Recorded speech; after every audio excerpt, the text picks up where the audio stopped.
ತಮಿಳುನಾಡಿನ ಕರೂರಿನಲ್ಲಿ ಸಂಭವಿಸಿದಂತಹ ಟಿವಿಕೆ ಪಕ್ಷದ ರ್ಯಾಲಿಯಲ್ಲಿ ಆದಂತಹ ಕಾಲ್ತುಳಿತದಲ್ಲಿ ಸಾವನ್ನಪ್ಪಿದವರ ಸಂಖ್ಯೆ 36ಕ್ಕೆ ಏರಿಕೆಯಾಗಿದೆ.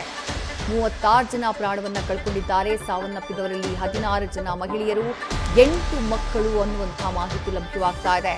ಮತ್ತಿಬ್ಬರು ಮಕ್ಕಳು ಪ್ರಾಣ ಕಳ್ಕೊಂಡ್ರು. ಆಸ್ಪತ್ರೆಗೆ ದಾಖಲಾದವರಲ್ಲಿ ಮತ್ತಿಬ್ಬರು ಮಕ್ಕಳ ಜೀವ ಹೋಗಿದೆ. ಆಗಲೇ 6 ಜನ ಮಕ್ಕಳು ಜೀವ ಕಳ್ಕೊಂಡಿದ್ದಾರೆ ಅನ್ನುವಂತಹ ಮಾಹಿತಿ ಇತ್ತು. ಆದರೆ ಈಗ 8 ಜನ ಮಕ್ಕಳು ಜೀವ ಕಳ್ಕೊಂಡಿದ್ದಾರೆ ಅನ್ನುವಂಥ ಅಪ್ಡೇಟ್ ಸಿಗ್ತಾ ಇದೆ. ಕ್ರೌಡ್ ಯಾವ ರೀತಿಯಾಗಿತ್ತು ಅನ್ನೋದನ್ನು ನೋಡ್ತಾ ಇದ್ದೀರಿ. ಅಂತಹ ಕ್ರೌಡ್ನ ಮಧ್ಯೆ ಗಾಯಾಳುಗಳನ್ನ, ಜೀವ ಕಳ್ಕೊಂಡವರನ್ನ ಆಸ್ಪತ್ರೆಗೆ ದಾಖಲು ಮಾಡುವುದಕ್ಕೆ ಒದ್ದಾಡಬೇಕಾಯಿತು. ಅಂಥ ಸಿಚುವೇಶನ್ ಕರೂರಿನಲ್ಲಿ ನಿರ್ಮಾಣ ಆಗಿತ್ತು. ವೆಹಿಕಲ್ಗಳು ಬಿಡಿ, ಜನ ಮೂವ್ ಆಗುವುದಕ್ಕೂ ಜಾಗ ಇಲ್ಲ.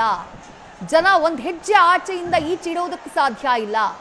ಅಂಥ ಕ್ರೌಡ್, ಉಸಿರಾಡೋದಕ್ಕೆ ಸಾಧ್ಯ ಇಲ್ಲ. ಅಂತಹ ಕ್ರೌಡ್, ಬಿದ್ದರೆ ಏನಾದರೂ ಹೆಕ್ಕೋಣ ಅಂದರೆ ಬಗ್ಗೋದಕ್ಕೆ ಸಾಧ್ಯ ಇಲ್ಲ, ಜೀವಾನೇ ಹೋಗ್ಬಿಡುತ್ತೋ ಏನೋ ಅಂಥ ಕ್ರೌಡ್. ಆ ಕ್ರೌಡ್ನ ಮಧ್ಯೆ ಮಕ್ಕಳನ್ನೆಲ್ಲ ಹಿಡ್ಕೊಂಡು ಬಂದಿದ್ರು ಹೆತ್ತವರು. ಬಹುಶಃ ನಟ ವಿಜಯ್ ಅವರನ್ನ ತೋರಿಸಬೇಕು ಅನ್ನುವಂತಹ ಖುಷಿಯಲ್ಲಿ ಬಂದಿದ್ರು ಏನೋ. ಆದರೆ ಬಂದಂಥ ಮಕ್ಕಳಲ್ಲಿ 8 ಜನ ಮಕ್ಕಳೇ ಜೀವ ಕಳ್ಕೊಂಡ್ಬಿಟ್ಟಿದ್ದಾರೆ. ಆ ಆಂಬ್ಯುಲೆನ್ಸ್ನ ಗಮನಿಸ್ತಾ ಇದ್ದೀರಿ, ಕ್ರೌಡ್ ಹೇಗಿದೆ ಅಂತ ನೋಡ್ತಾ ಇದ್ದೀರಿ. ಅಂತಹ ಕ್ರೌಡ್ನ ಮಧ್ಯೆ ಗಾಯಾಳುಗಳು, ಯಾರಿಗೂ ಏನಾದರೂ ಆಯಿತು ಅಂದರೆ ತಕ್ಷಣಕ್ಕೆ ಅವರನ್ನ ಆಸ್ಪತ್ರೆಗೆ ಕರ್ಕೊಂಡು ಹೋಗುವಂತಹ ಪ್ರಯತ್ನ. ವೆಹಿಕಲ್ ಮೂವ್ ಆಗೋದಿಲ್ಲಿಗೆ, ಹೋಗೋದಕ್ಕೆ ಜಾಗ ಇಲ್ಲ. ಆ ಕ್ರೌಡನ್ನ ಅಲ್ಲಿಂದ ಸರಿಸೋದಕ್ಕೆ ಎಷ್ಟು ಹೊತ್ತಾಗಿತ್ತೋ ಗೊತ್ತಿಲ್ಲ. ಅಷ್ಟರ ಮಟ್ಟಿಗೆ ಅಲ್ಲಿ ಜನ ಸೇರಿದ್ದಾರೆ. 10,000 ಜನರ ನಿರೀಕ್ಷೆ, ಆದರೆ ಸೇರಿದ್ದು 50,000ಕ್ಕೂ ಹೆಚ್ಚು. ಆಗಲೇ ರಮೇಶ್ ಕಂಠೀರವ ಮಾಹಿತಿಯನ್ನ ನೀಡುವಂತಹ ಸಂದರ್ಭದಲ್ಲಿ 2 ಲಕ್ಷಕ್ಕೂ ಹೆಚ್ಚು ಜನ ಬಂದಿದ್ರು ಅನ್ನುವಂಥ ಮಾಹಿತಿ ಇದೆ ಅಂತ ಹೇಳಿದ್ರು. ಅಂದ್ರೆ ಲಕ್ಷಾಂತರ ಸಂಖ್ಯೆಯಲ್ಲಿ ಜನ ಸೇರ್ಬಿಟ್ಟಿದ್ದಾರೆ, ವಿಜಯ್ ಬರ್ತಾರೆ ಅಂತ ಹೇಳಿ.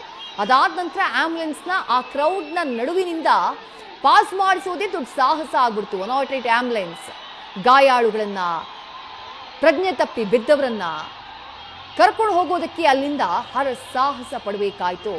ಅಂಥದ್ದೊಂದು ದೊಡ್ಡ ಮಟ್ಟದ ಕ್ರೌಡ್ ಅಲ್ಲಿ ಸೇರಿತ್ತು. ಆ ಕ್ರೌಡ್ನ ಕಾರಣಕ್ಕಾಗಿಯೇ ನಿರೀಕ್ಷೆಗೂ ಮೀರಿದಂಥ ಕ್ರೌಡ್. ನೋಡ್ತಾ ಇದ್ದೀರಿ ಜನಸಾಗರ ಹೇಗಿತ್ತು ಅಂತ ಹೇಳಿ. ಊಹೆನೂ ಮಾಡಿರಲಿಲ್ಲ. ಊಹೆ ಮಾಡಬೇಕಾಗಿತ್ತು, ಮಾಡದೇ ಇದ್ದಿದ್ದೇ ದೊಡ್ಡ ತಪ್ಪು. ವಿಜಯ್ ಬರ್ತಾರೆ ಅನ್ನುವಂಥ ಟೈಮ್ನಲ್ಲಿ ಅಂಥದ್ದೊಂದು ಕಂಜೆಸ್ಟೆಡ್ ಜಾಗ ನೋಡ್ತಾ ಇದ್ದೀರಿ. ಆ ಜಾಗ ಹೇಗಿದೆ ಅಂತ ಹೇಳಿ ಅವರು ಪರ್ಮಿಷನ್ ಕೇಳುವಂತಹ ಸಂದರ್ಭದಲ್ಲಿ ಬರ್ಕೊಂಡಿದ್ರು. 60,000 ಜನ ಸೇರಬಹುದು ಆ ಜಾಗದಲ್ಲಿ ಅಂತ ಹೇಳಿ ಅವರು ಮೆನ್ಷನ್ ಮಾಡಿದ್ರು. ಆದರೆ ಸೇರಿದ ಮಾತ್ರ ಲಕ್ಷಾಂತರ ಸಂಖ್ಯೆಯಲ್ಲಿ ಜನ. ನ್ಯೂಸ್ ಫಸ್ಟ್, ನಿರ್ಭೀತಿಯಿಂದ ನಿಮ್ಮ ಪರವಾಗಿ.